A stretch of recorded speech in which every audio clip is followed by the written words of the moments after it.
Bonsoir. En fait, on utilise le micro pour à la fois pour que tout le monde puisse nous entendre et aussi pour la captation. Jean, du coup, voilà, c'est mieux de parler dans le micro. Bonsoir, bienvenue. Donc cette rencontre avec Jean Gilly que vous connaissez déjà, j'imagine, parce que c'est pas la première fois qu'il vient sur Toulouse, ni la première qu'il vient à la Cinémathèque. Critique de cinéma, historien du cinéma, j'ai envie de dire spécialiste, ou le plus grand même spécialiste du cinéma italien en France. Peut-être ailleurs aussi, mais en tout cas en France pour rester dans nos frontières et qu'on accueille aujourd'hui pour donc cet ouvrage consacré à Marcello Pagliaro. Donc Pagliaro, l'Italien de Saint-Germain-des-Prés. Donc c'est aux éditions Affaires HC. Donc un ouvrage étonnant, j'ai envie de dire, pour commencer, puisque par rapport à tous les ouvrages que vous avez déjà publiés sur le cinéma... on peut se tutoyer, on se tutoie dans la vie, alors... Oui, c'est... Ah oui, non, mais là c'était un aparté, je disais, ça me surprend de l'entendre me vous voyez alors qu'on se connaît depuis longtemps et qu'on se tutoie. Oui, c'est pour le public. Vous voulez qu'il me vous voie? Non. Bon. Alors on va essayer sur le tu. Et j'ai donc un ouvrage étonnant parce que par rapport à tous les ouvrages que tu as déjà publiés que ce soit sur le cinéma italien ou sur les auteurs italiens, là Pagliaro, c'est un cinéaste qui est moins connu, voire méconnu. Voire inconnu et qu'il n'y a pas non plus une réputation parce que d'autres cinéastes pourraient être méconnus voire inconnus et avoir quand même une réputation et là non plus c'est pas quelqu'un qui on connaît quelques films mais c'est quelqu'un qu'on ne connaît pas et du coup ma première question c'est pourquoi Pagliaro c'était un manque à combler, une envie vraiment déjà peut-être personnelle de le faire découvrir. Enfin, qu'est-ce qui s'est passé pour faire tout ce travail, parce que c'est un travail de fond, c'est pas juste un article. Non, c'est pas un article, c'est un travail dont la décision d'essayer de chercher des informations sur ce monsieur, Marcello Pagliaro, remonte à la fin des années 80. Quoi, hein. Bon. Ça fait donc, faites le compte, ça fait 40 ans. Quoi, hein. Non, un peu moins, mais enfin, bon, en tout cas, 35 ans. Bon, pourquoi j'ai vécu en Italie dans les années 70, j'avais une bourse d'études, et je me suis intéressé à un certain nombre de cinéastes, notamment au travers de quelque chose que j'ai beaucoup pratiqué, c'est-à-dire les entretiens. Hein, d'ailleurs, il y a 2 volumes dans la collection 10-18, la petite collection 10-18, qui sont uniquement des entretiens avec des cinéastes dans le premier volume, et des cinéastes et des comédiens dans le second. Et puis ensuite, j'en ai même fait un 3e pour l'Institut Jean Vigo, c'est près de chez nous, avec les amis de Perpignan, qui porte sur des entretiens avec des producteurs, des scénaristes, des cinéastes de la période fasciste, qui était le domaine sur lequel j'avais commencé à entreprendre des recherches et sur lequel finalement j'ai fait des travaux universitaires. Et quand je suis rentré d'Italie, je me disais, qu'est-ce que je vais avoir sous la main d'italien? Plus rien. Maintenant, j'ai tout laissé à Rome. Hein. Sur quoi je vais pouvoir travailler? Et puis, je me suis dit qu'il y avait peut-être des ponts possibles. Et j'ai fait, à la demande d'ailleurs de la Cinémathèque de Bologne, j'ai fait un livre sur un comédien qui a été aussi metteur en scène du muet, de l'époque muette. En Italie, il y avait beaucoup de recherches au cinéma muet, c'était extrêmement actif, il y avait des associations, il y avait des gens comme Martinelli, comme Bernardini, comme Brunetta, enfin, qui travaillaient beaucoup sur le cinéma muet. Et il y a un comédien français né au Havre qui s'appelle André Dide, enfin, son vrai nom est Henri-André Chappé, devenu André Dide, est devenu, pour le compte de Pathé, un personnage comique du nom de Boireau. Boireau, vous avez peut-être des Boireaux dans vos collections, enfin c'est un... Ouais, après je crois qu'il y en a plutôt, c'est plutôt après chez Gaumont, mais peut-être qu'on en a aussi quelques-uns. Bon. Alors, ce Boireau a été repéré par le directeur d'une très grosse société de production italienne qui était l'Italafilm, dont le siège était à Turin, et pour un peu comme le font les Américains, quoi, hein, c'est-à-dire quand cette société Italafilm se développe, son directeur, qui était en même temps metteur en scène, producteur, entrepreneur, financier, qui s'appelle Giovanni Pastrone, a voulu développer sa société. Il s'est tourné vers les marchés extérieurs pour voir s'il trouverait des comédiens, des stars à faire venir à Turin. Et il va faire venir, il va signer un contrat d'ailleurs substantiel pour convaincre André Dide Boireau de venir à Turin.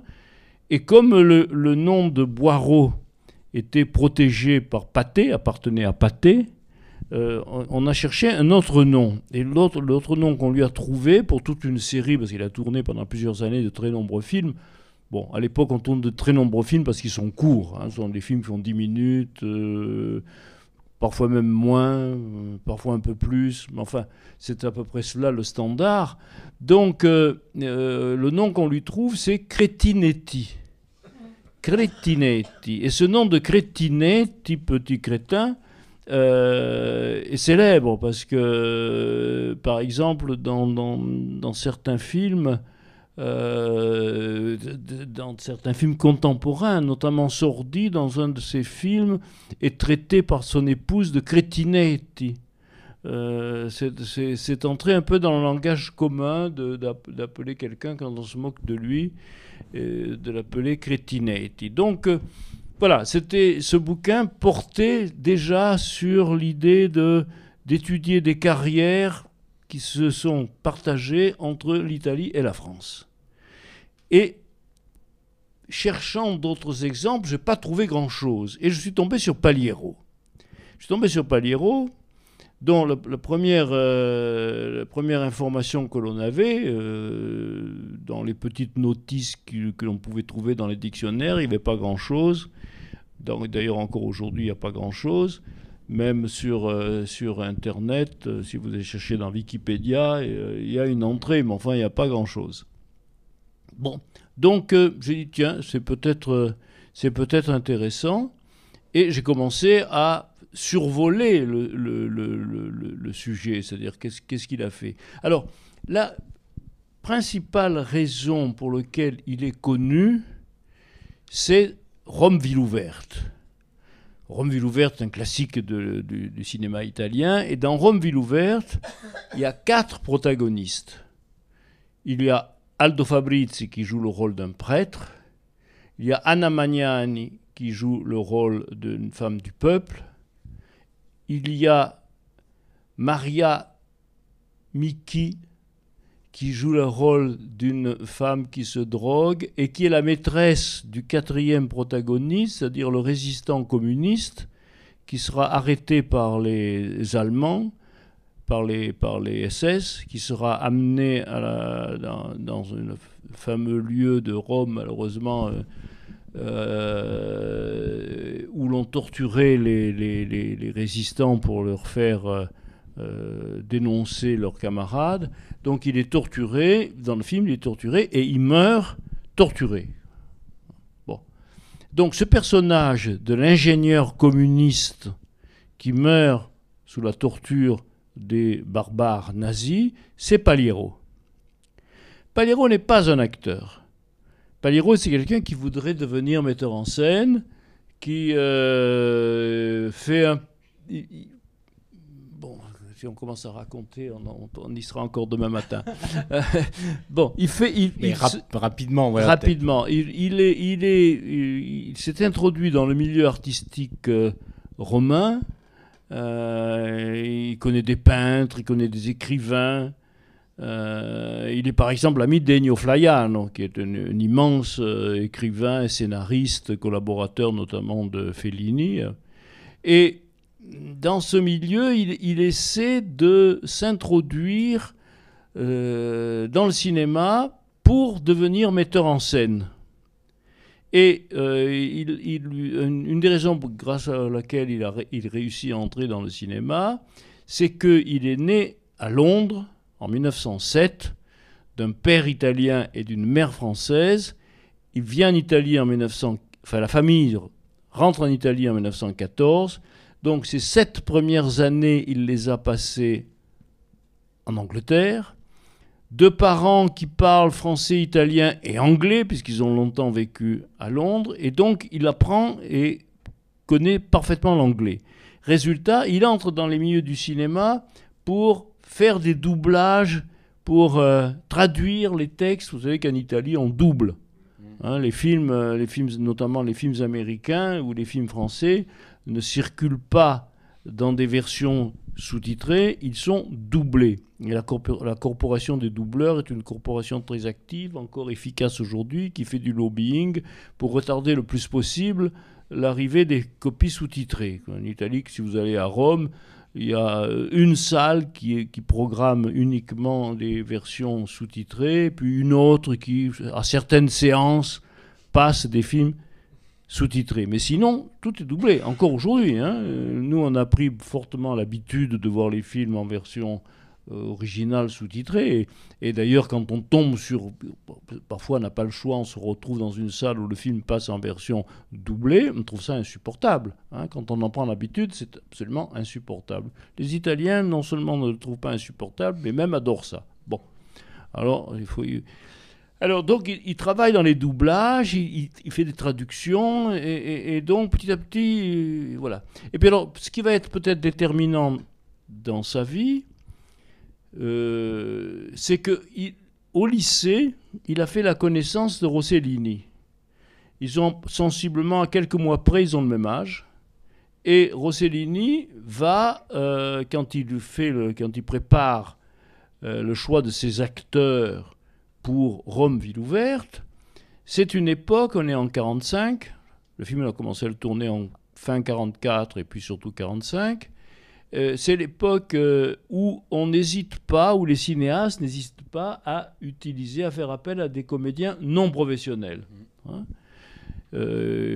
Parfois, pratiquement, il n'y a que des non professionnels. Par exemple, le voleur de bicyclette, il n'y a pratiquement que des non professionnels. Dans Rome, ville ouverte, il y a une star naissante qui est Anna Magnani. Mais elle a été l'épouse de Rossellini, alors on peut penser qu'il est assez naturel qu'il fasse appel à elle. Aldo Fabrizi, c'est Fellini qui le lui amène. Fellini était ami de Fabrizi, et l'idée de Rossellini, c'était de surprendre un peu le public avec un contre-emploi. Parce que Fabrizi était un acteur comique qui se produisait dans des spectacles de variété, et donc absolument pas un prêtre. Donc, Fabrizi, grâce à l'insistance de Fellini, accepte de jouer le rôle de ce prêtre, conscient aussi que c'était une manière de renouveler un peu ou d'élargir sa gamme d'interprétation. Et il a très bien fait, puisque c'est un film... le rôle de Fabrizi est tout à fait mémorable. Et quant à Paliero, c'est un ami de lycée. Et il le choisit parce que, d'abord, il est de sensibilité communiste, donc proche du personnage de l'ingénieur qui va être arrêté et torturé. Et puis, il a ce physique, enfin évidemment, il faudrait, si vous avez le souvenir du film, il a un physique, en France, nous verrons pourquoi, enfin dans quelles circonstances, on le comparait un peu à Gabin. Alors c'est peut-être excessif, mais enfin voilà, on pensait même excessif du point de vue du physique. Bon, du point de vue de la carrière, il n'y a rien de comparable, mais même du point de vue du... Mais enfin, en tout cas, on évoquait parfois Gabin à son sujet. Bon. Donc, il tourne dans ce film, un rôle important, enfin, un des protagonistes. Le film est un succès. Contrairement, parfois on dit les films de l'époque néo-réalistes ne marchaient pas. Non, celui-là, il marche. Hein. Bon. Et en plus, en septembre 1947, le film est présenté au premier festival de Cannes. Il est présenté au premier festival de Cannes, où le film... Alors on dit souvent, Rome ville ouverte obtient le Grand Prix. Il faut doser la chose. En réalité, il obtient le Grand Prix avec 11 autres films. C'est-à-dire on donne un Grand Prix à chaque délégation nationale. Donc pour l'Italie, en fait, c'est le Grand Prix des films italiens présents à Cannes. Il y en avait 2 ou 3 autres. Enfin, quoi qu'il en soit, le film est remarqué, notamment par André Bazin, dans un petit ouvrage justement de la même collection bouquin. Il y a des articles, un recueil d'articles de Bazin, et notamment il y a l'article Au retour de Cannes où il évoque le film de Paliero. Non, pas bouquin, 10-18. C'est bouquin dans les bancarelles. De Rossellini, le film de Rossellini. Le film de Rossellini. Bon. Donc, j'ai dit quoi? Le film de Paliero. Non, non. Il remarquera plus tard. Il le remarquera plus tard, voilà. Bon. D'ailleurs, par parenthèse, puisqu'on revient là-dessus, le sous-titre du livre, l'italien de Saint-Germain-des-Prés, c'est Bazin qui le lui donne. Le premier qui utilise, à l'occasion d'un article où il évoque la figure de Paliero, il l'appelle l'italien de Saint-Germain-des-Prés. Et de fait, il va devenir... Enfin, on va en parler. On va y venir. Alors, j'accélère un peu. Simplement pour dire que le film sort... 46, pardon, je me suis trompé, c'est 46. Le premier festival de Cannes, c'est septembre 46. Septembre 46, à l'automne 46, le film sort en salle, il est acheté, c'est-à-dire un distributeur qui achète le film, qui le sort en salle, et qui voit le film en salle à Paris, Jean-Paul Sartre. Et Jean-Paul Sartre venait d'écrire un scénario qui s'appelle « Les jeux sont faits », qu'allait mettre en scène Jean Delannoy, et Sartre avait indiqué son désir de pouvoir participer au choix des acteurs, notamment des protagonistes. Alors pour le rôle féminin, c'est Micheline Prel à qui l'on confie le rôle. Micheline Prel d'ailleurs espérait bien, elle avait d'autant plus accepté qu'elle pensait que son partenaire serait Jean Gabin. Jean Gabin, pour diverses raisons, un peu parce que les distributeurs, après la guerre, Gabin, curieusement, connaît une période un peu de creux, hein, de creux, de déclin. Il tourne pas beaucoup, il est très occupé aussi par ses relations avec Marlène Dietrich. Et donc finalement, Gabin est mis un peu en réserve. Si on trouve quelqu'un d'autre, et alors c'est Sartre qui, après avoir vu Paliero dans le film de Rossellini, le signale à la production. On téléphone à Rome pour savoir s'il serait prêt à venir. On constate au passage qu'il parle français, parce qu'il parlait anglais, mais il parlait aussi français. Sa mère était française, hein, donc il était trilingue, en fait. Il parlait italien, français et anglais. Il accepte enthousiaste, parce qu'il avait vécu la période fasciste un peu comme une période où la vie intellectuelle était un peu sous le boisseau, quoi, hein, sous les teignoirs. Donc il accepte très volontiers. Au début de 47, en janvier 47, il fait un premier voyage à Paris, et puis en avril, il s'installe à Paris pour le tournage des Jeux sont faits, qui sont d'ailleurs tournés, le film est tourné rue Francoeur, dans les studios historiques de Pathé, là même où est actuellement installée la Fémis, hein, dans les anciens studios, et va donc se faire connaître en France grâce à ce film. Alors, j'en reviens à mon histoire.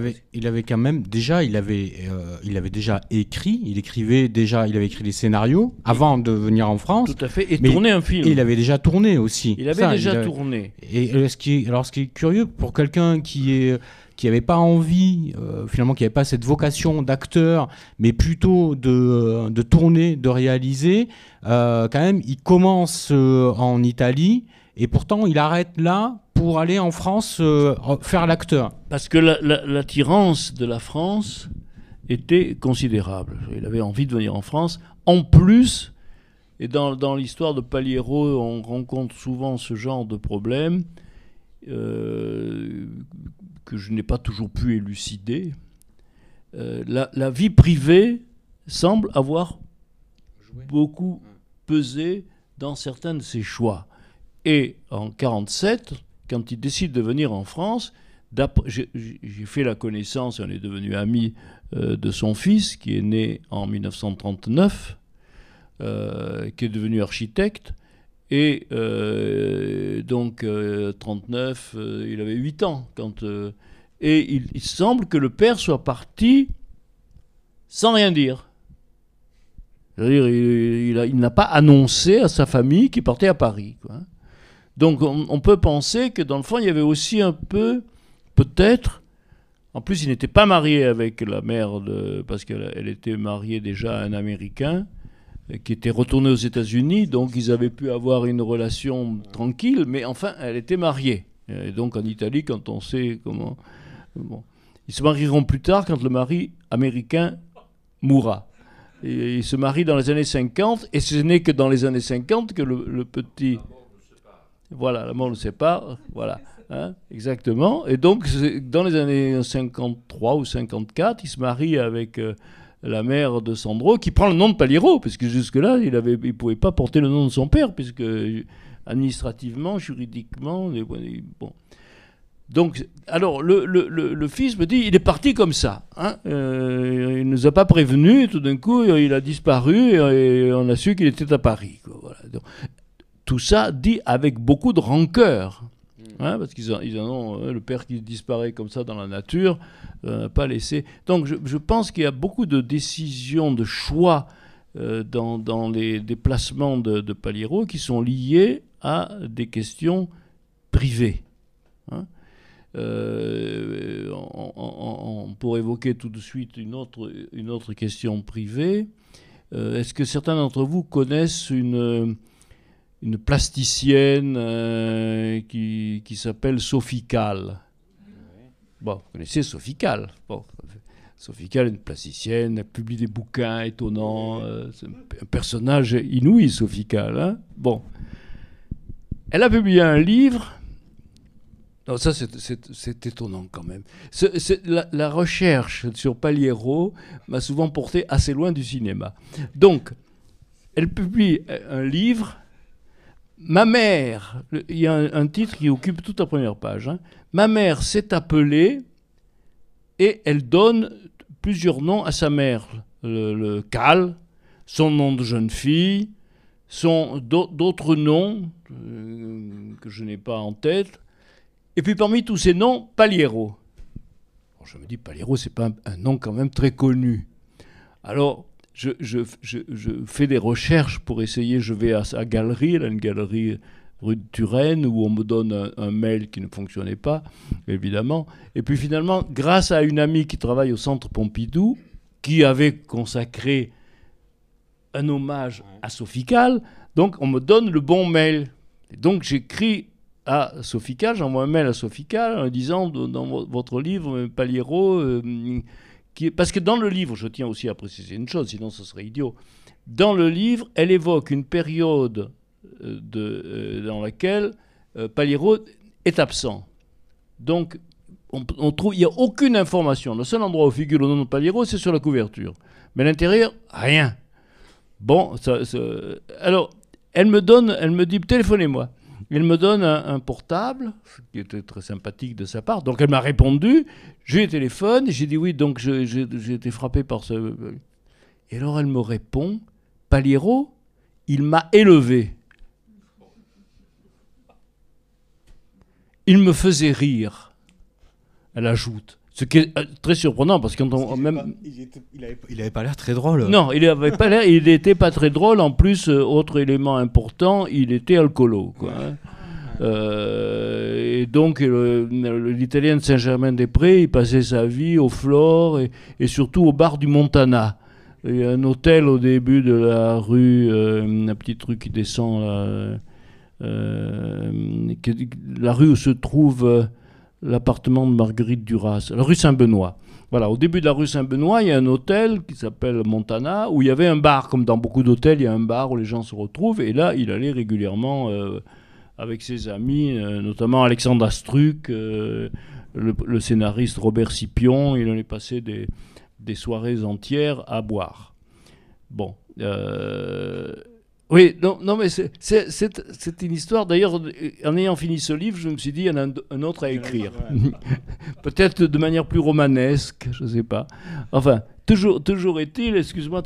Donc, du coup, Sofical. Voilà. Alors, Sofical, donc elle m'explique que son père a vécu avec. Sa mère a vécu pendant de nombreuses années avec Marcel Paliero. Où s'était-il rencontré? Parce que Sofical, elle est très aimable au téléphone. Impossible de la rencontrer personnellement.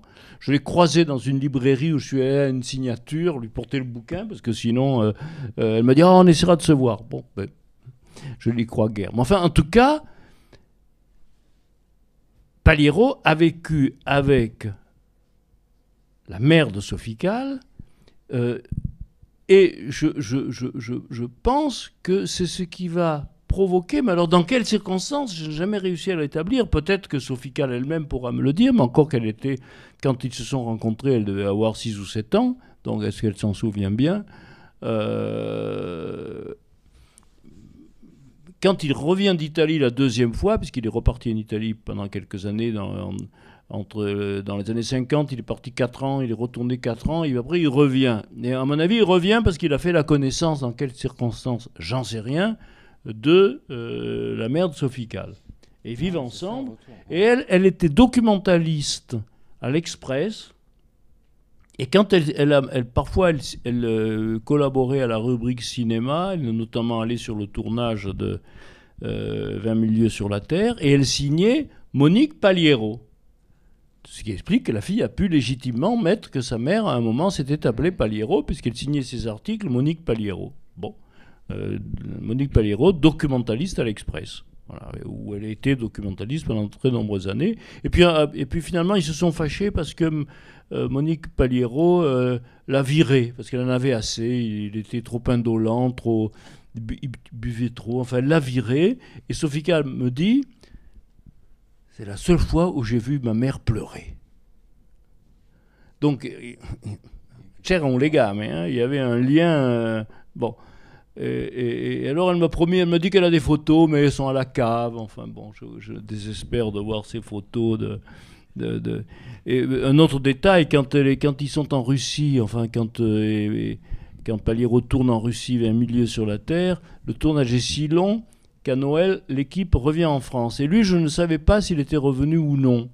Et alors j'ai demandé à Sofical, Sofical a dit oui, il avait rapporté du caviar. Voilà. Donc j'ai eu une réponse. Voilà, j'ai une réponse. Voilà. Mais il y a comme ça des éléments assez surprenants dans ce. Et quand j'ai décidé de faire décidé d'accumuler de la documentation, ça a duré. Pourquoi ça a duré si longtemps? C'est parce que j'avais pas d'éditeur. Et finalement, c'est grâce à cette petite société qui n'est même pas une société, qui est une association d'historiens du cinéma qui a bien voulu le publier. C'est pour ça qu'il est assez difficile à trouver. Et quand l'association dont j'étais un des fondateurs et les responsables dans le livre date de 2018, la décision de le publier doit de monter à 2016. Quand en 2016 on m'a dit c'est nous qui allons le faire ce livre, alors ça m'a servi de tonique et je l'ai terminé. J'avais accumulé mais sans rédiger ou des morceaux rédigés, donc je m'y suis mis progressivement. Mais ce qui a été le déclencheur dans les années 80, c'est quand j'ai connu sa veuve.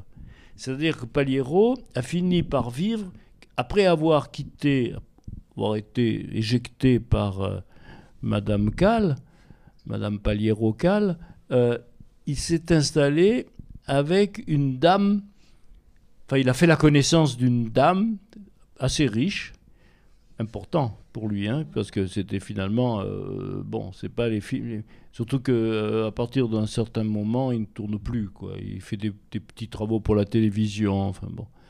Mais il s'était mis en ménage, entre guillemets, quoi, avec une dame qui s'appelait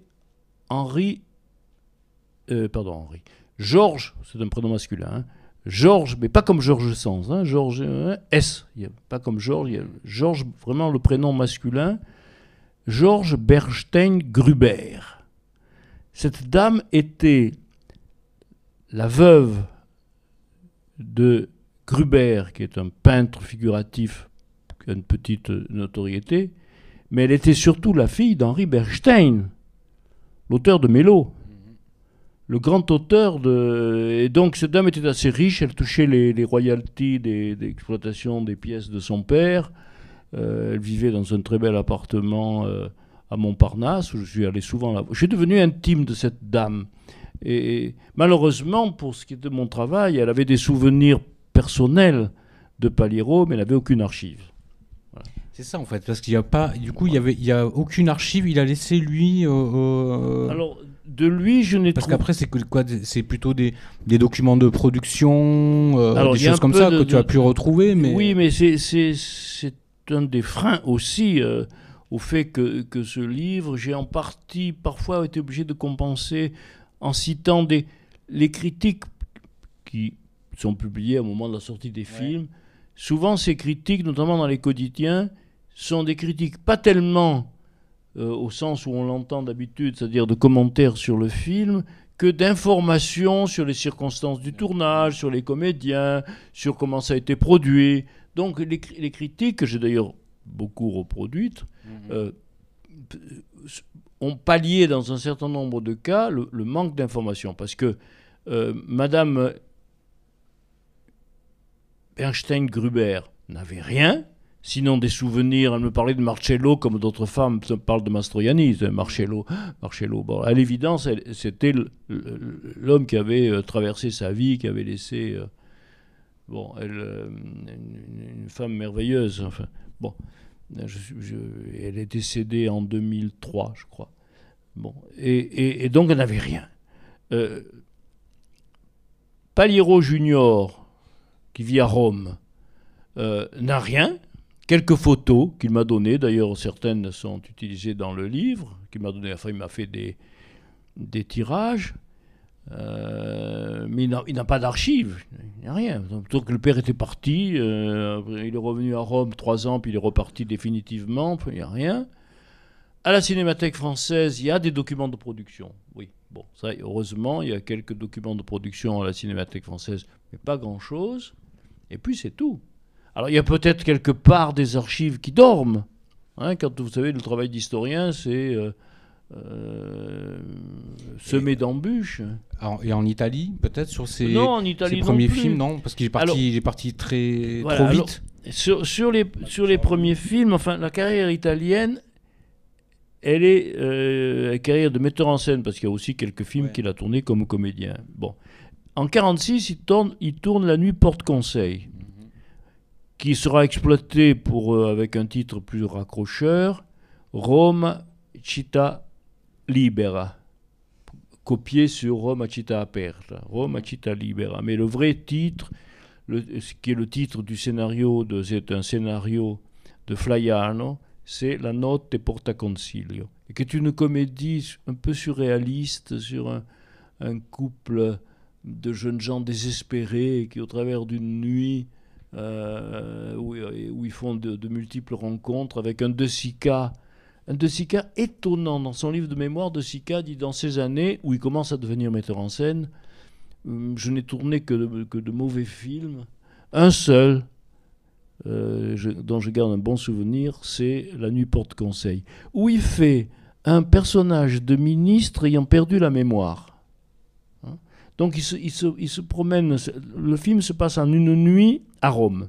Hein. Une nuit. C'est un film où il y a une unité de temps. C'est d'ailleurs en grande partie tourné en décor naturel dans le quartier de la place d'Espagne. Et alors, il se balade en disant aux gens, vous savez, je suis un personnage important, mais il est amnésique. Alors, et à la fin, il y a des gens qui viennent, il y a 4 hommes en noir qui viennent l'arrêter. On ne sait pas si ce sont des hommes politiques, si ce sont des infirmiers d'un hôpital psychiatrique. Et lui s'en va avec un air de ravi de la crèche en disant « Mi hanno fatto ministro ». On m'a nommé ministre. Voilà. Et il monte dans une voiture noire et disparaît. C'est sublime. L'idée de... Bon. La protagoniste est Valentina Cortese et Andrea Checchi, qui sont à l'époque 2 acteurs assez connus dans le cinéma italien. Donc il fait ce film. Ce film, alors évidemment, ce qui n'a pas facilité... On trouve très peu de critiques parce que le film a été tourné en 1946 et n'est sorti qu'en 1948. Pourquoi est-il sorti 2 ans plus tard? Je n'ai pas trouvé d'explication. Et alors cette sortie tardive fait aussi que j'ai trouvé très peu de critiques. Je pense qu'en creusant davantage, notamment en Italie, dans les bibliothèques italiennes, on devrait trouver un peu plus de choses. Après, il part en France, où il tourne 2 films comme acteur, notamment Dédé d'Anvers, avec Simone Signoret, quand même. Hein. Bon, il y a un très beau couple, ça fonctionne très très bien. Hein. Il joue le rôle d'un capitaine de cargo italien qui arrive à Anvers. Hein, et là, il rencontre une prostituée qui s'appelle Dédé, qui est Signoret. Et ensemble, ils vont rêver de refaire leur vie et de partir. Malheureusement, il y a un salaud qui est joué par Dalio, qui va tuer le capitaine de bateau, qui va tuer Paliero. Quoi. Bon. Et Signoret va retourner malheureusement à sa triste... Voilà. Mais alors, à l'occasion du tournage d'Anvers, le producteur s'appelle Sacha Gordine, qui était un producteur assez important à l'époque.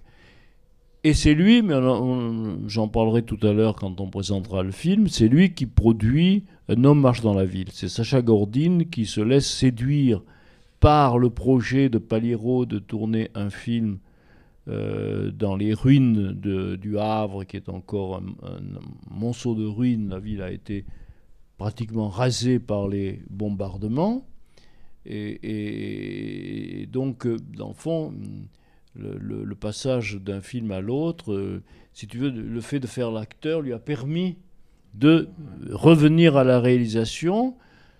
Le film sera d'ailleurs remarqué à la fois par la critique et par les intellos, quand en 1949, il y a le festival du film maudit à Biarritz, que préside Jean Cocteau, fameux, où toute la nouvelle vague va à Biarritz pour ce festival du film maudit, subventionné par la ville de Biarritz et présidé par Jean Cocteau. Le film qui fait l'inauguration, c'est La Nuit porte conseil. Lui-même n'y est pas parce qu'il est au même moment en train de tourner au Havre Un homme marche dans la ville. Bon. Il va tourner 5 films.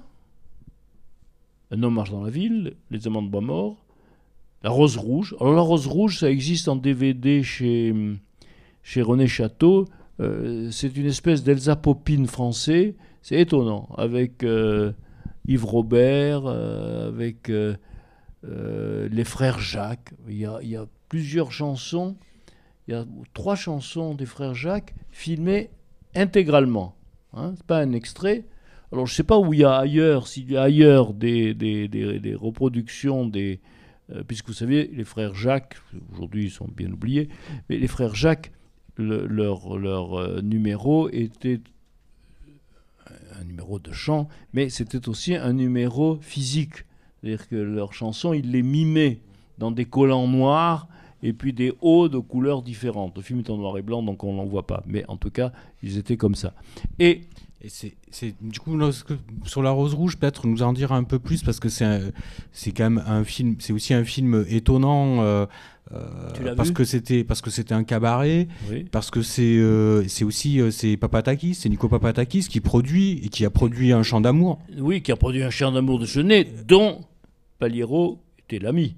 Hein, parce qu'après, je vais ouvrir une parenthèse. C'était juste justement pour faire des croisements aussi sur sur cette effervescence intellectuelle et dans lesquels il était. C'était un des cabarets les plus célèbres de Paris dans les années d'après-guerre. Son gestionnaire était Nico Papatakis, qui vivait à l'époque avec Anouk Aimée.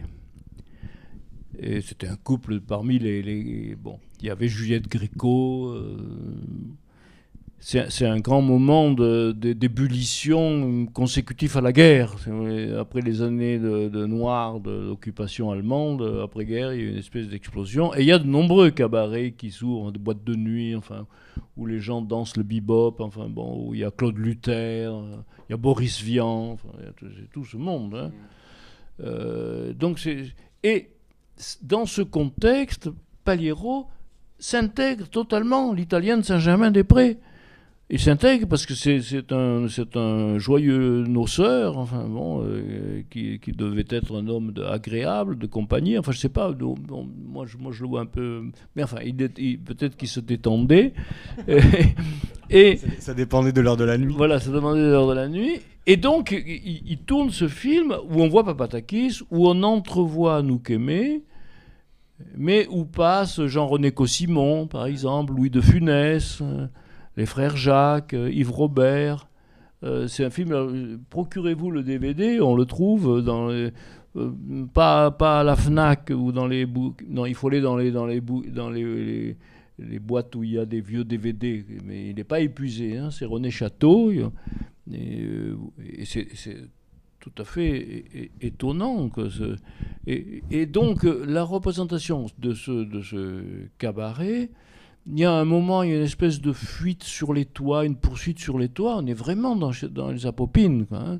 Et puis on voit de temps en temps, dans un bar, on voit deux types en train de boire des canons de vin blanc, qui sont Paliero lui-même et son scénariste Scipion. Hein, donc on les voit en train de se livrer à leur activité favorite. C'est tout à fait surprenant. D'ailleurs, j'ai des photos dans le bouquin qui ne sont pas des photos de plateau, ce sont des extractions de photogrammes. Hein.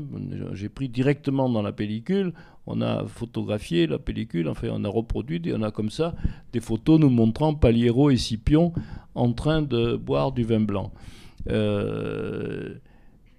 C'est un document sociologique extraordinaire, cette rose rouge. Et puis, voir un mini-récital des frères Jacques, 3 chansons intégralement, la balade des bâtons blancs sur les flics. Bon, je ne vous en dis pas plus, j'espère vous avoir donné l'envie d'aller vérifier. Et ça a été certainement un moment de, comment dirais-je, où Paliero était totalement à son aise, quoi, Alors le cabaret, si vous voulez savoir où il est, si vous connaissez à Paris l'Arlequin, le cinéma Arlequin, et que vous entrez dans l'Arlequin, vous descendez, vous allez vers la grande salle qui est à gauche. Et en descendant, à droite, il y a une petite salle. Ça, c'est l'emplacement de la Rose Rouge. C'est à l'intérieur, c'est un des exploitants il y a déjà longtemps, puisque évidemment l'avantage d'avoir commencé il y a longtemps, c'est qu'il y avait des gens qui pouvaient témoigner. Aujourd'hui, je pense qu'il y a plus grand monde qui peut témoigner de ce qu'était la Rose Rouge. Qui m'avait dit, ben voilà, c'était là, tu vois, tu descends, là, il y a encore un bar. Donc le bar et la petite salle attenante, c'était la Rose Rouge. Chaplin, de passage à Paris, allait à la Rose Rouge. C'était un de ces lieux où on allait. Parce que c'était réputé pour y être agréable, sympathique. Et donc on a une trace, parce que des écrits sur la Rose Rouge, on en a. Il y a des bouquins sur les cabarets de Saint-Germain. Mais là, on le voit. Bon. Et on voit des Doradol,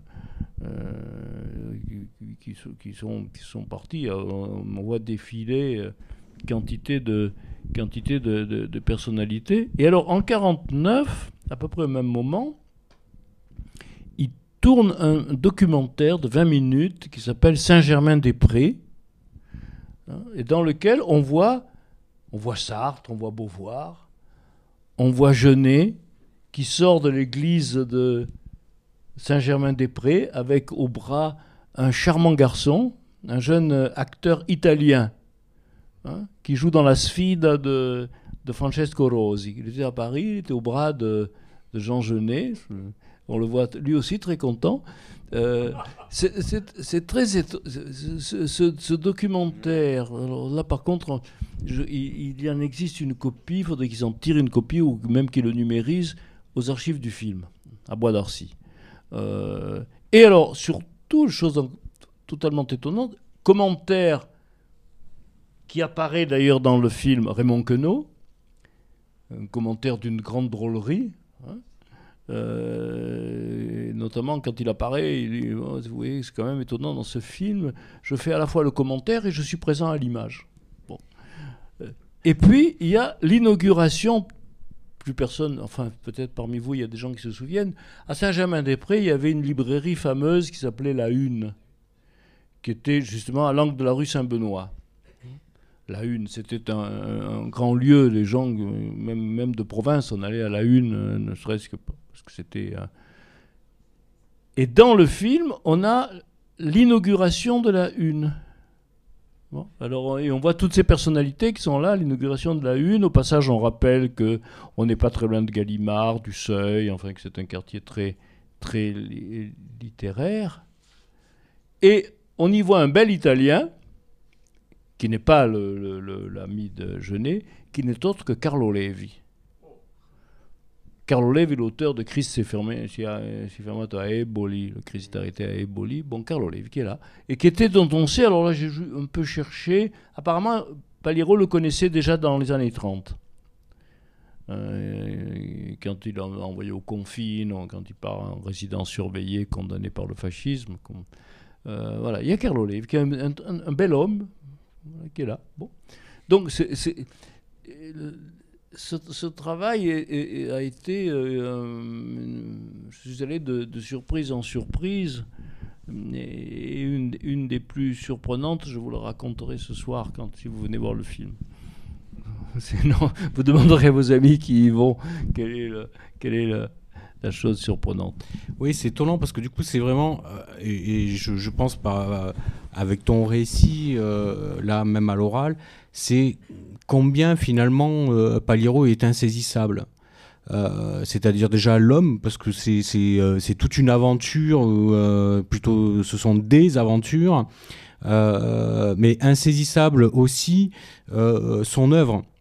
Je ne sais pas si on doit parler d'œuvre ou si c'était presque comme presque au gré d'événements, parce que là quand même on pourrait, enfin du coup j'ai envie de poser une question, c'est plus sur justement sur l'œuvre, comment on pourrait la définir, est-ce qu'on peut la faire rentrer dans des tiroirs, je sais que voilà, on aime bien faire rentrer des cinéastes, des œuvres, enfin des personnes dans des tiroirs, peut-être pour mieux se rendre compte qu'ils n'y rentrent pas, mais là avec Paliero quand même, c'est le néoréalisme. On bascule dans le Sartre, donc l'existentialisme, et en même temps, quand on regarde des films comme on verra ce soir, un homme marche dans la ville, ou Les Amants de bras morts, il y a quelque chose quand même qui est de l'ordre du réalisme poétique français, donc d'un cinéma d'avant-guerre, et donc c'est très déstabilisant quand même de se dire ce type a participé au néoréalisme. Enfin, il était là, il était dans cette mouvance-là. Ouais, voilà, donc ce n'est pas rien. Et ensuite, voilà, il fait autre chose. Il est dans tous ces milieux existentialistes, parce que même les films, bon, il y a les jeux sont faits, mais il y a la putain respectueuse quand même, quoi, qui est aussi d'après Sartre, et sur lequel, enfin, il est arrivé un peu après. Il est pas à l'origine du projet, mais c'est quand même lui qui co-réalise, peut-être même qui réalise plus. Je sais pas, c'est toi qui nous le dira. Mais il y a quelque chose de très proche avec Sartre. Mais pour autant, est-ce qu'on peut parler d'un cinéma existentialiste? Moi, j'ai l'impression qu'on est plus du côté du réalisme poétique. Du coup, c'est très très curieux. Est-ce que toi, tu arriverais à donner une définition? Non, c'est un créateur, entre guillemets, totalement insaisissable, quoi. Bon. Bon, à un moment donné, c'est Truffaut d'ailleurs dans un de ses articles qui dit c'est l'existentialiste du cinéma, en parlant de Paliero. Et c'est un peu vrai, mais ça ne peut pas l'enfermer totalement, ça ne peut pas rendre compte totalement de ce qu'il était. Le réalisme poétique, l'humour aussi, qui n'est pas vraiment existentialiste. Donc c'est un personnage un peu insaisissable. Alors tu as rappelé un titre que je n'avais pas cité dans les films qui tournent en France avant de partir en Italie. C'est d'ailleurs à la suite, peut-être que le déclencheur, la putain respectueuse est présentée en 1951 au Festival de Venise, où il obtient un prix pour la meilleure musique. Et là encore, autre chose surprenante, son musicien habituel, c'est Georges Auric, qui n'est pas non plus le premier musicien venu. Hein. C'est parmi les grands musiciens français des années 30, et pas seulement pour la musique de film, au contraire, pour la musique écrite à des fins d'interprétation et de concert. Donc Georges Auric obtient le prix pour la meilleure musique au Festival de Venise en 1951 pour La putain respectueuse, qui par parenthèse s'appelle la P. respectueuse, à cause de la censure, hein, qui avait interdit qu'on utilise le mot putain dans un titre de film, qui allait sur les affiches et qui était agressif, donc la P, 3 points, respectueuse. Et même curieusement, sur certaines affiches, il y a 4 points. Alors ça, pourquoi on est passé, il y en a 4 et pas 3. Bon. Ce film était né à l'initiative de Charles Brabant, qui a été longtemps un des responsables de la SCAM, hein, la Société civile des auteurs multimédia. Charles Brabant qui a fait essentiellement une carrière à la télévision. Et Brabant avait acheté les droits, et quand il est allé voir Sartre lui a dit « Moi, je ne vous fais pas confiance. » Gentiment, il n'a peut-être pas dit de manière aussi brutale. « Je veux que vous preniez avec vous Paliero. » Et donc, Paliero arrive sur le projet. Finalement, ils s'entendent bien, parce qu'au début, on peut penser que ça avait un peu froissé Brabant.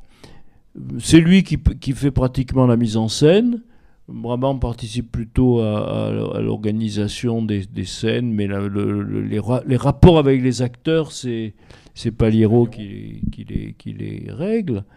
Et ils en font ils racontent une histoire qui est l'histoire de la recherche dans le but de le lyncher d'un noir. Le film se passe aux États-Unis.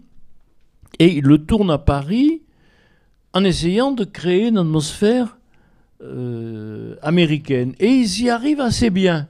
Il y a même le critique du Figaro, qui je crois était Claude Mauriac, qui dit il faut reconnaître que cette représentation de l'Amérique est assez juste, enfin, figurativement. Et par exemple, quelque part, il est indiqué que des immeubles américains avec les échelles extérieures, ils ont utilisé les studios Gaumont qui étaient sur les hauteurs de Paris, quoi. Comment ça s'appelle ce quartier, au Buttes-Chaumont. Voilà, les studios Gaumont des Buttes-Chaumont figurent des bâtiments américains parce qu'ils avaient, pour des raisons de sécurité, des échelles extérieures comme dans les bâtiments américains. Donc, ils s'en sortent pas mal.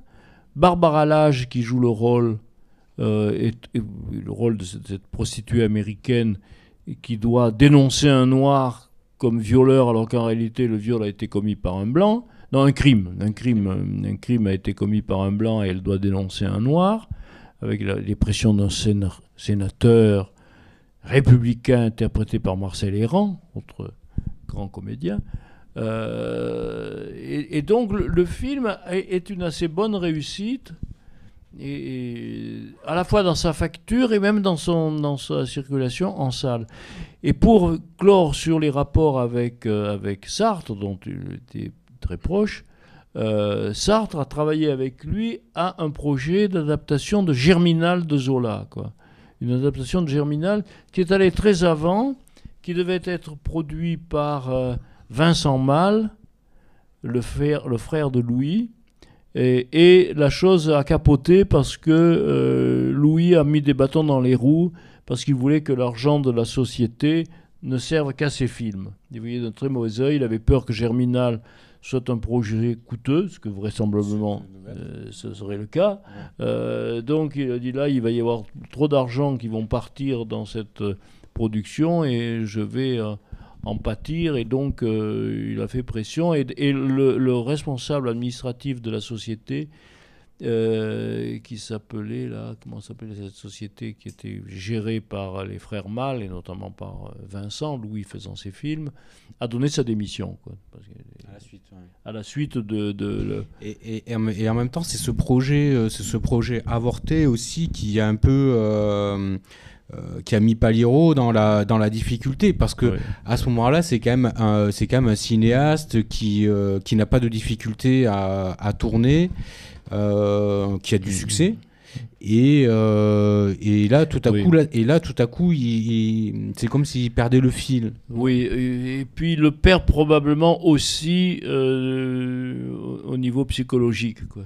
C'est-à-dire qu'il y a la désillusion, la désillusion de ne pas porter à terme, parce qu'après il va vivre, il va partir en Italie, donc où il va tourner des films d'assez bonne qualité, puis il va revenir en France, et là de manière définitive, et c'est à ce moment-là que se situe l'épisode de Germinal, et l'échec de Germinal, l'échec de ce projet, va le conduire à une espèce de déprime traitée par l'alcool, ce qui évidemment n'est pas la solution, et qui va l'amener à accepter, parce qu'en même temps il y a une envie de tourner, hein, il y a une envie de tourner, et ça va l'amener à accepter des projets absurdes, par exemple d'aller tourner en Nouvelle-Guinée un film d'aventure. Alors moi j'ai pas vu ce film, mais j'ai très envie de le voir, parce que c'est... Oui, mais c'est étonnant, c'est un film en couleur,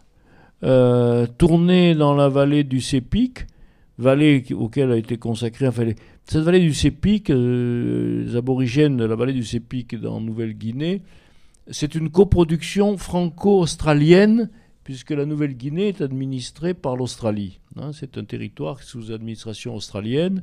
Donc cette vallée du Sépic a donné lieu, il y a 3 ou 4 ans, à une très très belle exposition au Musée des Arts Premiers, à Paris, où il y a notamment, pourquoi il y a une très belle exposition, parce que ces aborigènes fabriquent des objets, des sculptures de bois, des pirogues, notamment des proues de pirogues sculptées qui sont absolument magnifiques, des sortes de canevas de plumes tressées, de plumes d'oiseaux tressées qui donnent des sortes de parures d'une beauté incroyable. Et dans le film, on voit tout ça. Il y a toute une dimension anthropologique dans ce film, tourné dans cette vallée du Sépic, où il fallait marcher 3 jours pour y arriver, pour aller tourner, emmener tout le matériel. Enfin, c'était une expérience très, très dure, auquel Paliro s'était plié, quoi, hein, avec Françoise Christophe, qui joue le rôle d'un médecin français qui travaille dans une mission pour lutter contre la malaria. Bon, mais cela dit, c'est un film d'aventure intéressant pour les raisons que je vous ai dites, mais quand même, c'est pas un grand film. Le film les droits sont à M6. D'accord. Donc par M6, moi j'ai eu une copie, j'ai eu un DVD de M6, mais avec écrit en gros sur l'image, vous savez, de peur que vous le reproduisiez, qui va reproduire ce film. Reproduction interdite, bon, mais qui vous barre toute l'image, vous voyez, qui rend le film insupportable. Mais on voit quand même de quoi il s'agit. Puis alors surtout, il y a cette aventure encore plus invraisemblable. En 59-60, pratiquement un an de tournage, ou en tout cas un an de séjour en Union soviétique, c'est le moment où Khrouchtchev a décidé d'ouvrir un peu les portes pour donner une autre image de la Russie. Il se met d'accord avec la Procinex, qui est une société qui appartient au Parti communiste français, pour monter une coproduction franco-russe et pour tourner un film de voyage en Union soviétique. Simca met à disposition 2 breaks Simca pour l'équipe qui va tourner, qui vont faire des milliers de kilomètres. Effectivement, ils vont aller jusqu'en Sibérie, au barrage de Bratsk, avec Jean Rochefort et Léon Zitrone, qui sont embarqués. Alors évidemment, Zitrone, il y va parce qu'il est russe d'origine. Et le caractère un peu cocasse, c'est qu'il parle parfaitement russe, mais dans le film, il est censé faire un journaliste français qui ne parle pas un mot de russe. C'est totalement invraisemblable. En tout cas, dans les rues, il se fait répéter. Il y a constamment un traducteur qui les accompagne, un interprète qui les accompagne. Et le film est tourné à Moscou, ils vont en Ukraine, ils vont à Stalingrad, où est évoquée la bataille de Stalingrad, ils vont en Sibérie. Et le guide de tout ça, le fil conducteur, c'est Tatiana Samoylova, qui avait connu une grande célébrité au Festival de Cannes avec En passe les cigognes, qui était primée à Cannes, où elle-même avait obtenu un succès personnel d'une très belle jeune fille russe. Et donc, la coproduction du côté des Français s'était montée grâce à la présence de Tatiana Samoylova, qui viendra d'ailleurs en France au moment de la sortie du film. Alors le film va durer plusieurs mois. Il faut dire aussi que quand il tournait à Moscou, dans les studios de Moscou, les techniciens russes étaient payés au nombre d'heures travaillées, quoi. Bon. Donc ils avaient trouvé la combine, que assez salaud, mais bon. Ils le faisaient boire de la vodka dès le matin, quoi. Alors, Palero était en mesure de travailler à peu près jusqu'à midi. Puis après, c'était fini, il ne pouvait plus, quoi. Il tombait dans un état... Et donc, le tournage était renvoyé, arrêté, puis reprenait le lendemain, quoi. Donc, un tournage prévu sur une semaine en durait 2. Enfin, voilà. Donc, les techniciens russes ont joué là-dessus. Et à l'arrivée, on a un film qui est quand même assez étonnant. Je disais tout à l'heure que la seule copie que j'ai réussi à avoir, c'est une copie avec une voice-over en russe. C'est que les Russes exploitent, enfin à l'époque, exploitaient les films occidentaux. Oui, ils le font toujours, hein. Ils font toujours. Bon, bah, tu vois, ils le font toujours avec un commentaire en voix off qui couvre les dialogues dans la langue originale, et qui fait à la fois, c'est une espèce de commentaire qui comporte à la fois des traductions des dialogues, enfin qui dit ce que les protagonistes, les acteurs sont en train de se dire, et qui contient aussi des informations pour la compréhension du récit. Donc on va quitter Moscou pour aller à Stalingrad. Et donc, et c'est étonnant parce que quelquefois, quand cette voix qui est omniprésente, parfois s'interrompt un tout petit peu, il peut y avoir quelques secondes. Et dans l'intervalle, on entend la version originale française. C'est-à-dire, on entend Rochefort, on entend Zitrone. Rochefort, je l'ai eu au téléphone. Je n'ai pas eu le temps de le rencontrer, malheureusement. Et il a admis qu'il ne s'était pas très bien comporté. Parce qu'il a, dans son bouquin de souvenirs, qui est sorti pas très longtemps avant sa disparition, qui est un bouquin passionnant, parce que la vie de Rochefort est passionnante. Et alors, il y a un long chapitre sur un séjour en Russie. Séjour d'autant plus important pour lui qu'il va rencontrer la fille d'un diplomate polonais en poste à pas Paliro, hein, c'est Rochefort, qui rencontre la fille d'un diplomate polonais en poste à Moscou et qu'il va épouser et ramener en France. Et avoir des enfants avec elle. C'est donc une histoire particulièrement sérieuse. Donc Rochefort parle très longuement, parle de Mayakovsky, parle de l'horreur du communisme, parce qu'à l'évidence, il n'était pas de gauche. Maintenant, c'est un très gros chapitre, sans jamais dire pour quelle raison il se trouvait là. Sans jamais dire qu'il était là parce qu'il venait tourner un film avec Marcello. Voilà, il ne dit pas. Et alors après, j'avais réussi à avoir... Il l'a quand même dit dans une interview qu'on trouve sur Internet pour le Figaro, sur le site du Figaro. Et puis, je lui ai téléphoné, il était fort aimable. On a discuté un petit peu. Il se souvenait notamment de Jean Gavin, qui était Jean Gavin, Jean Gavin avait été choisi parce que c'était un acteur français très célèbre en Union soviétique, notamment pour Si tous les gars du monde, le film d'Autant Lara, Si tous les gars du monde, sur l'entraide entre des marins pour sauver un marin malade, un beau film. Et Jean Gavin, paraît-il, était un acteur exécrable. Et Rochefort me disait, vous savez, Paliro lui disait non, ça va pas, essaie de jouer ça un peu différemment. Ne t'inquiète pas, je te la refais. Et la même. Il refaisait exactement la même, quoi. Ne changeait rien. Bon, voilà. Donc, quant à Zitrone, il fait le joli cœur là-bas en Russie. Il publie 2 livres de souvenirs. Dans le premier, lui aussi, ne cite jamais ni Paliro ni le film. Et dans le second, il cite quand même le film, mais pas Paliro. Alors je ne sais pas pourquoi Paliro, est-ce qu'il suscitait une certaine... Je comprends pas. Pour moi, ça reste très mystérieux. Et donc, ils vont passer un an en Russie, ils vont revenir à Noël pour le caviar, puis repartir.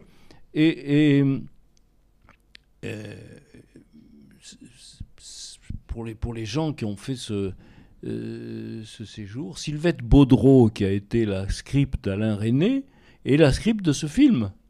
Il y a des photos où on voit Sylvette Baudreau, la script historique d'Alain Resnais, qui est partie en Russie et qui, comme elle garde tout, elle a pu me montrer le billet d'avion avec lequel elle était partie en juillet 59, le jour exact où elle est partie. Comme ça, j'ai pu constater qu'ils étaient partis un petit peu plus tard que ce qu'on dit d'habitude. Donc, voilà. Et ils vont. Et alors après, retrouver exactement la chose.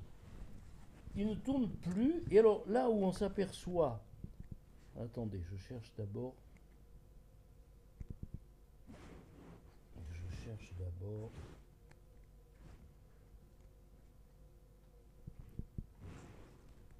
Voilà. En 1964, c'est-à-dire 4 ans après l'achèvement de 20 000 lieues sur la Terre, il tourne un court-métrage qui s'appelle « Bonnes vacances, Monsieur Martin ».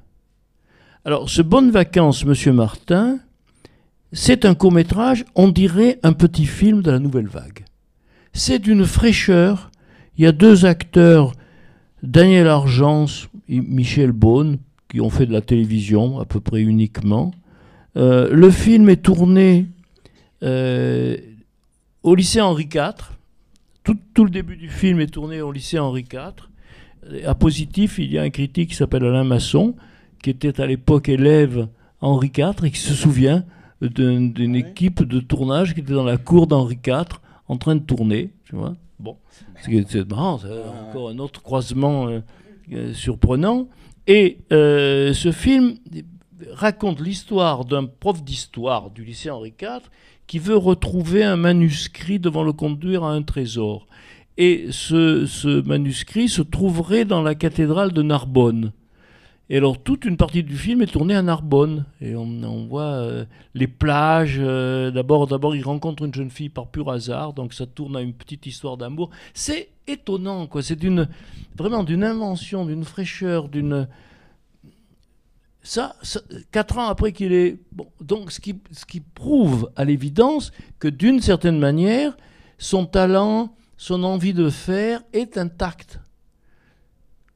Voilà, donc, alors il tourne aussi, il travaille pour la télévision, il fait ce qu'on appellerait aujourd'hui des téléfilms qui n'ont laissé aucune trace, mais j'en sais rien. Si on les retrouvait, je ne sais même pas si l'INA les a. Bon, j'avais fait une première recherche, apparemment ils les ont pas.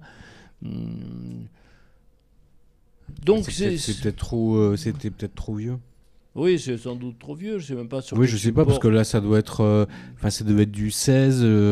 Enfin, je sais pas, l'INA, c'était ce qu'on appelait l'Ampex, qui était un système d'enregistrement magnétique. Voilà, mais... En tout cas, il y a incontestablement une personnalité attachante, même très attachante. Roger Boussineau, qui était un des critiques de l'écran français, qui était dans les années d'après-guerre la revue de référence,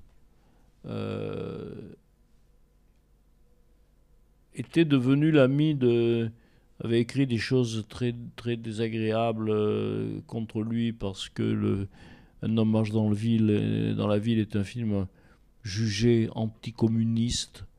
Donc Boussineau avait écrit, mais ensuite il s'est attaché à Paliero de façon vraiment extrêmement forte. Il m'a envoyé une lettre qui est reproduite ici, extrêmement touchante sur ses rapports. Ah oui, puis il y a aussi en 1959 l'épisode du Bel Âge de Pierre Cast.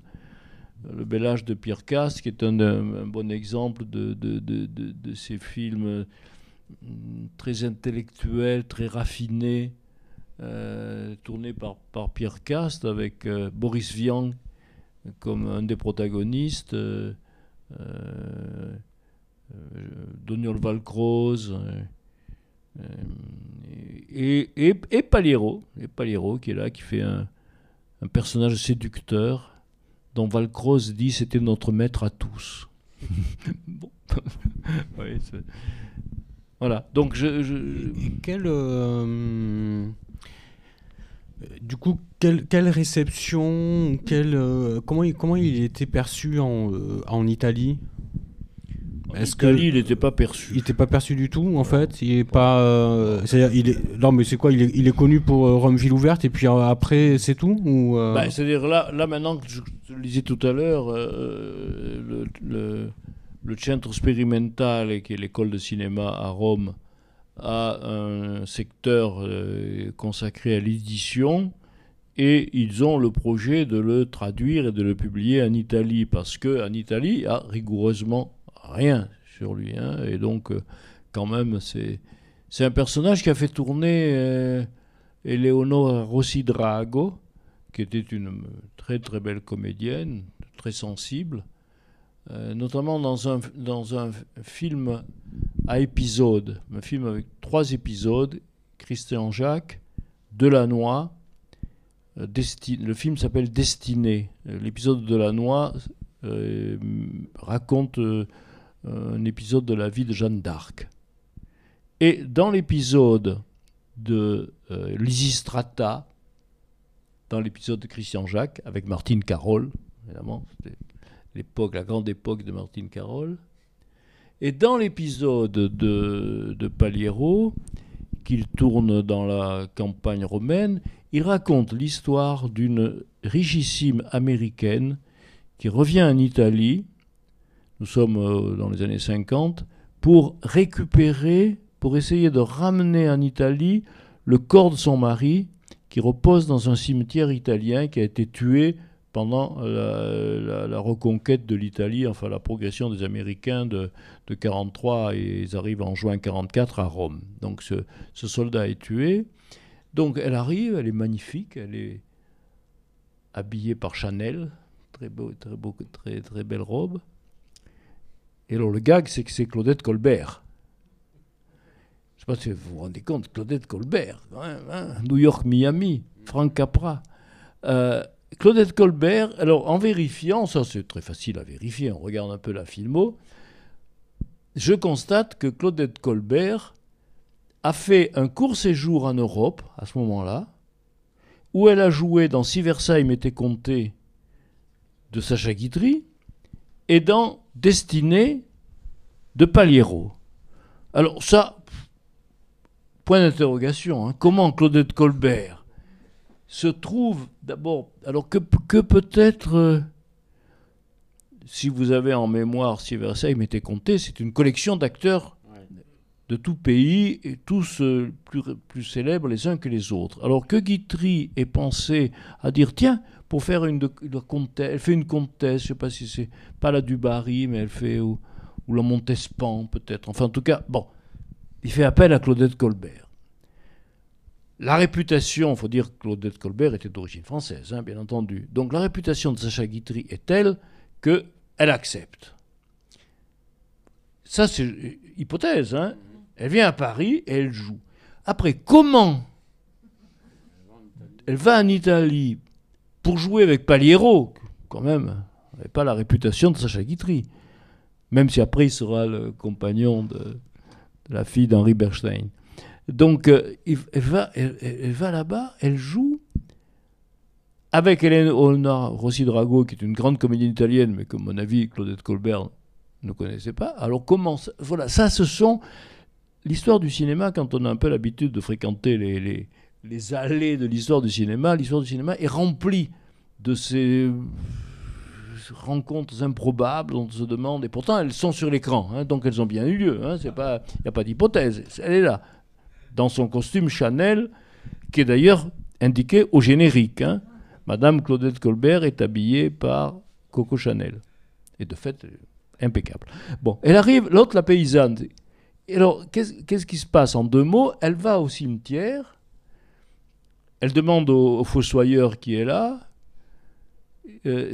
où est la tombe de son mari, parce qu'il n'est pas dans un cimetière où il y a 1000 tombes, il est dans un petit cimetière de village.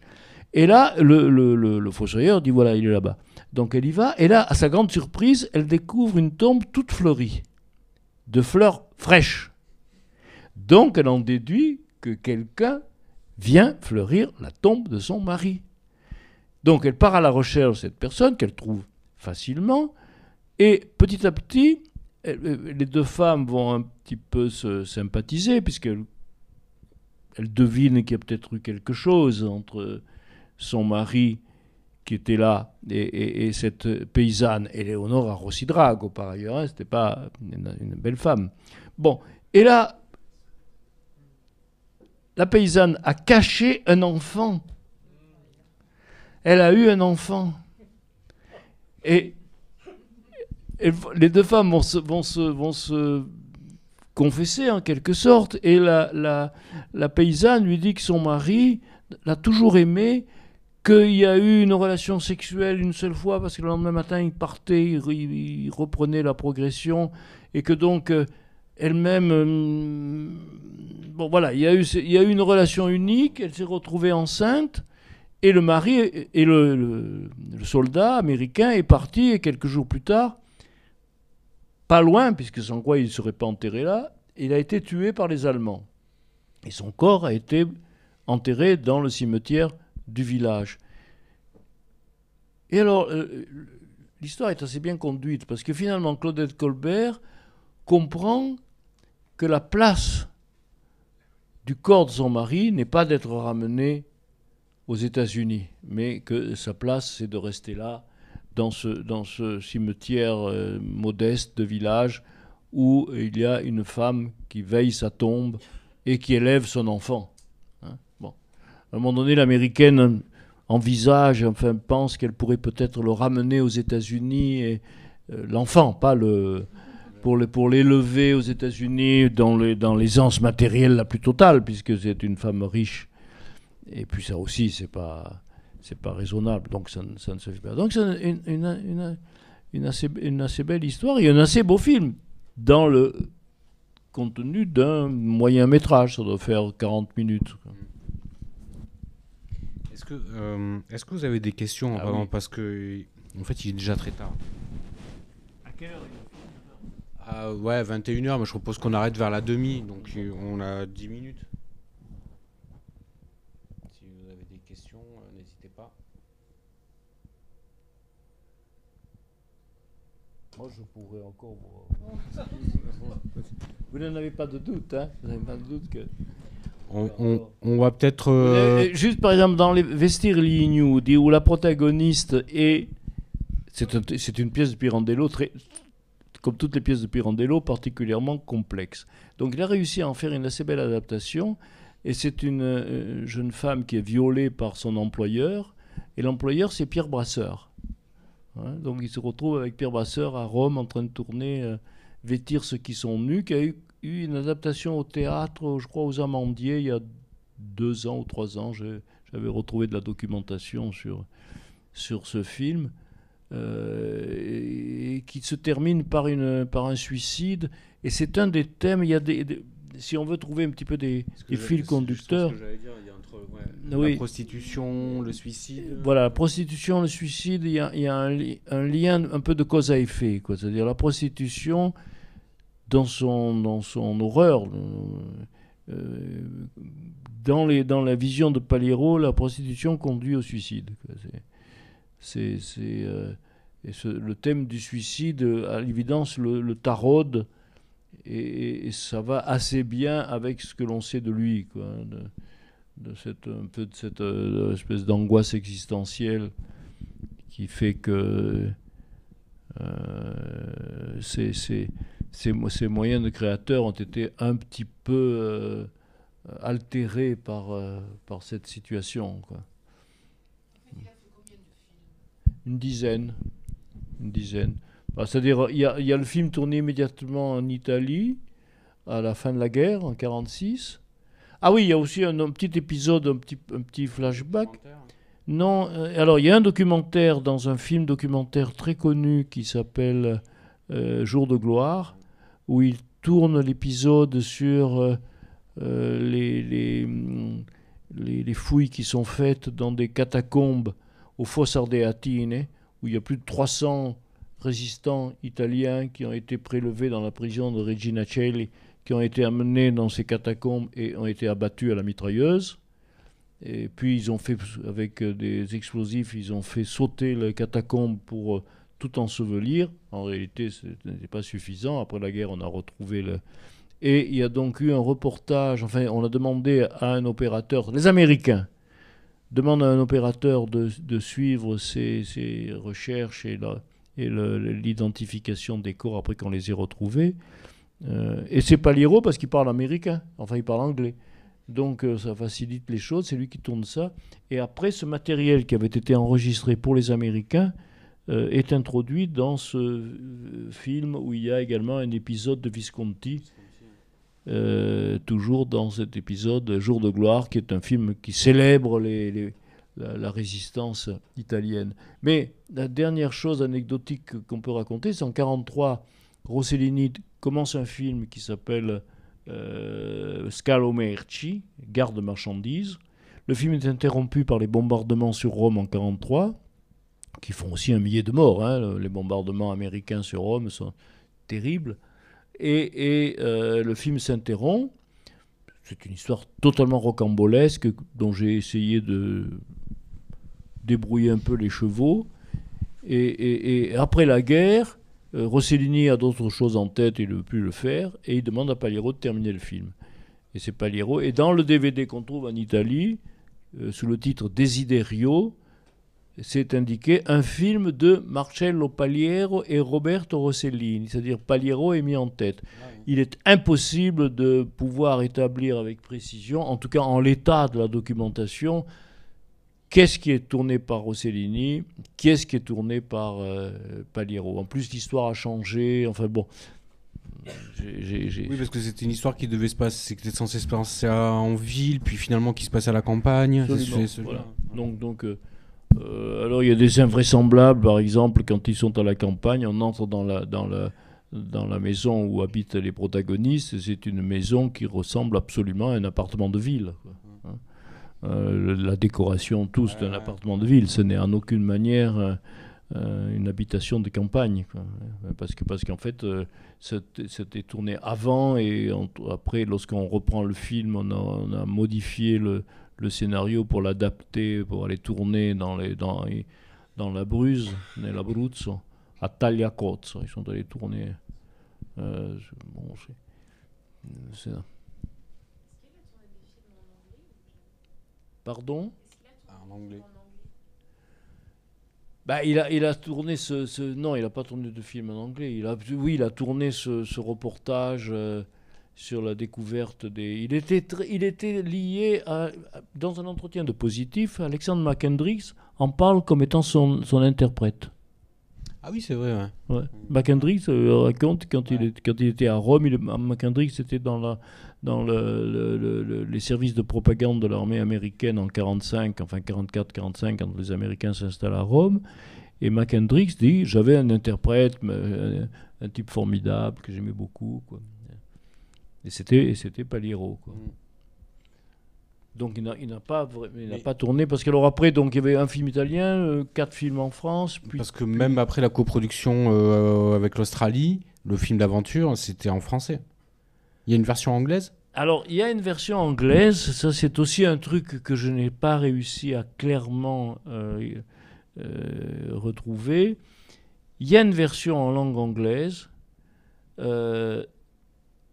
Alors, comment ça a marché? Il y avait un metteur en scène anglais, enfin australien, et le film a été montré au Festival de Cannes dans la version anglaise. D'accord. Mais il y avait des acteurs australiens, et il y avait Pierre Cressois et comment elle s'appelle l'actrice? Tout à l'heure j'ai donné son nom, maintenant j'ai oublié. La doctoresse. Qui était français. Donc il y avait des acteurs australiens, il y avait des acteurs français. Oui, ça veut dire que et il y avait des acteurs indigènes, parce qu'on voit beaucoup les indigènes, notamment des supplétifs de l'armée australienne. On voit des indigènes qui sont des militaires, des supplétifs de l'armée australienne, la police australienne plutôt, qui contrôle le territoire de Nouvelle-Guinée. Mais ça veut dire que le film aurait été produit comme dans les années 30, quand il y avait des versions, une version originale et une version originale pour l'export. Et ce serait ça? Ta question est tout à fait pertinente, parce que moi-même, je me suis posé cette question.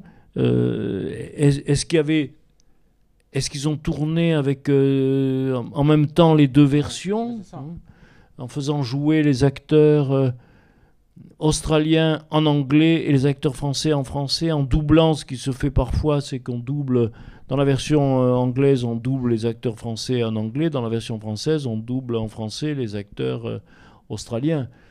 Je ne sais pas. En fait, il y a quantité, cette carrière est tellement bouleversée, travaillée, qu'il reste des tas de questions, notamment celle-ci. Comment l'acteur principal, ça devait être Richard Boone. Encore Richard Boone, ce type qui joue dans les westerns, une physique extraordinaire. Puis finalement, Richard Boone n'était pas libre, alors ils ont fait venir un Australien, Cliff Robertson. Voilà. Ce Cliff Robertson était devenu l'ami de Richard Boone parce qu'il avait tourné dans un film américain à Hollywood, et il avait proposé à Richard Boone de venir tourner en Nouvelle-Guinée. Et Boone, sur le principe, était d'accord, et puis finalement, il a été pris par d'autres tournages et ça ne s'est pas fait, quoi. Et Françoise, c'est toi qui as une question? Non, je vais pas y aller. 1980. Il était né en 1907. 1907. Donc il a cessé de tourner à la fin des années 60, quoi. Donc il est resté plus de 10 ans en espérant toujours de reprendre sa carrière, de tourner quelque chose, mais évidemment le temps qui passait le rendait cette possibilité de plus en plus aléatoire, quoi. Son fils architecte. Non, il a fait des études d'architecte.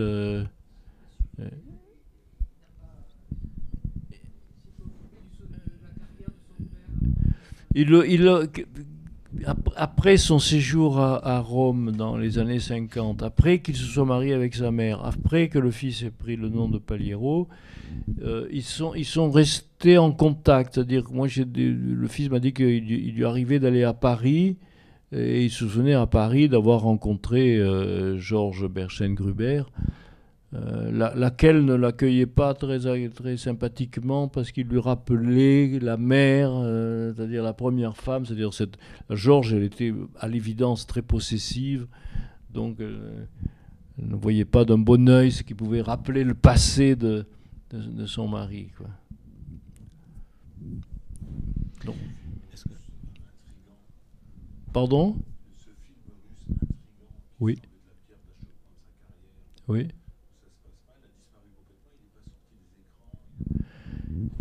Non, je vous dis, il existe. Moi j'avais absolument besoin. Il est sorti en salle, hein. Il est sorti en salle au début de 61. C'est-à-dire, il a été terminé en juin 60. Terminé le tournage, hein. Ils sont rentrés en France en juin 60. Montage. Tatiana Samoilova est venue en France où on lui a remis un cristal, ce qui était à l'époque l'équivalent des Césars. Le cristal du cinéma français, l'étoile de cristal du cinéma français. Elle a été célébrée parce qu'à l'époque, après Cannes, voilà. Et donc, et le film, il voulait le faire sortir à l'automne. Et puis il y a eu des previews avec des exploitants qui ont trouvé ça pas très bon. De fait, c'est pas très bon. Et il n'est sorti qu'après les fêtes. Vous voyez, même pas pendant la période des fêtes. Il est sorti en janvier 1961 avec un succès médiocre. Mais le film, si on le voit un peu dans le contexte de l'époque, qui était le contexte d'une Russie qui essayait de s'ouvrir, qui essayait de montrer un visage où il est question de Maïakovsky,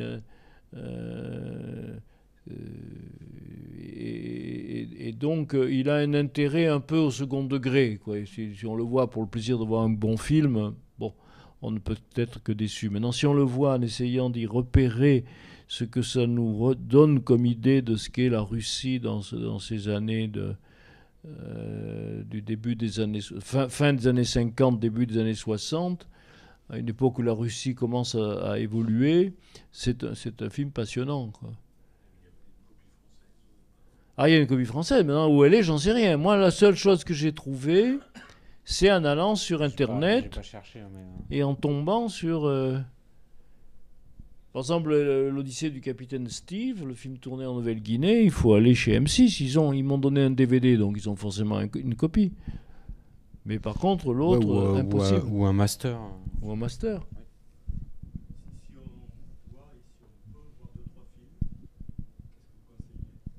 Ah, c'est très simple, hein. D'abord le film de ce soir, c'est son meilleur film. On a montré à Bologne, au festival Cinema Ritrovato l'année dernière, on a montré l'autre film qui tourne. Il y a La Rose Rouge au milieu, puis ensuite il tourne un peu dans le même esprit, c'est-à-dire de rendre compte des hommes au travail. Les Amants de bras morts, qui est sur le monde des bateliers, des gens qui transportent du minerai, du charbon dans des péniches. Le film est en grande partie tourné, là encore en décor naturel, à Conflans-Sainte-Honorine, qui est un grand port de péniches. Et le titre, Les Amants de bras morts. Bras morts, c'est un bras mort de la Seine où on déposait les péniches en bois qui étaient devenus hors service et qui donc pourrissaient dans ce bras mort, quoi. Voilà. Et il y a des images saisissantes dans ce bras mort. Et je parlais de Bologne parce qu'à Bologne, il y a des spectateurs qui sont en général des gens un peu du métier qui trouvaient que bras mort était meilleur que Un homme marche dans la ville. Bon, qu'ils soient meilleurs ou pas, en tout cas, voilà, ça c'est les... Ils sont un peu la même veine, quoi, les deux. C'est un peu la même veine, c'est un peu le même climat. Donc c'est vraiment les deux meilleurs films. Maintenant, le premier film qu'il tourne, La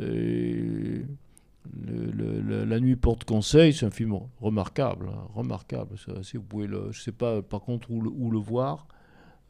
Et puis dans les films... La putain respectueuse, c'est pas mal du tout. Alors, La putain respectueuse est également édité par René Château. Hein, donc, on le trouve en DVD chez René Château. Comme de même, Un homme marche dans la ville, également René Château. Celui qui est totalement introuvable, je crois que j'ai dû en voir une copie aux archives du film, à la table. Je fais ce geste parce qu'on commande la table de montage pour faire avancer le film. C'est Bras-Mort. Les Amants de Bras-Mort, introuvable. Et donc, il y a une copie à Bois d'Arcy. Et c'est cette copie à Bois d'Arcy, ils ont fait beaucoup de difficultés pour la donner, mais finalement, ils l'ont prêté à Bologne. Voilà. Et dans les films italiens, il y a le moyen-métrage Destiné. Et puis, quand même, le film tiré de Pirandello, c'est un assez beau film. Vêtir ceux qui sont nus. Voilà. Après, les autres, je dirais que le film tourné en Nouvelle-Guinée ou celui tourné en Russie, ils sont intéressants, mais un peu au second degré, quoi, voilà, pour ce qu'ils nous révèlent, notamment sur les tournages en décor naturel en Nouvelle-Guinée. Il y a notamment les cases des hommes, qui sont d'énormes constructions, avec des ornements. Enfin, puis alors, les aborigènes avec les grandes parures de plumes, c'est absolument merveilleux, quoi. Le film est en couleur, par ailleurs. Comme 20 000 lieues sur la Terre, qui est également un film en couleur. Bon. On va arrêter là pour garder quelques énergie pour présenter le film. C'est quasiment dans un quart d'heure. Merci beaucoup, Jean. Alors,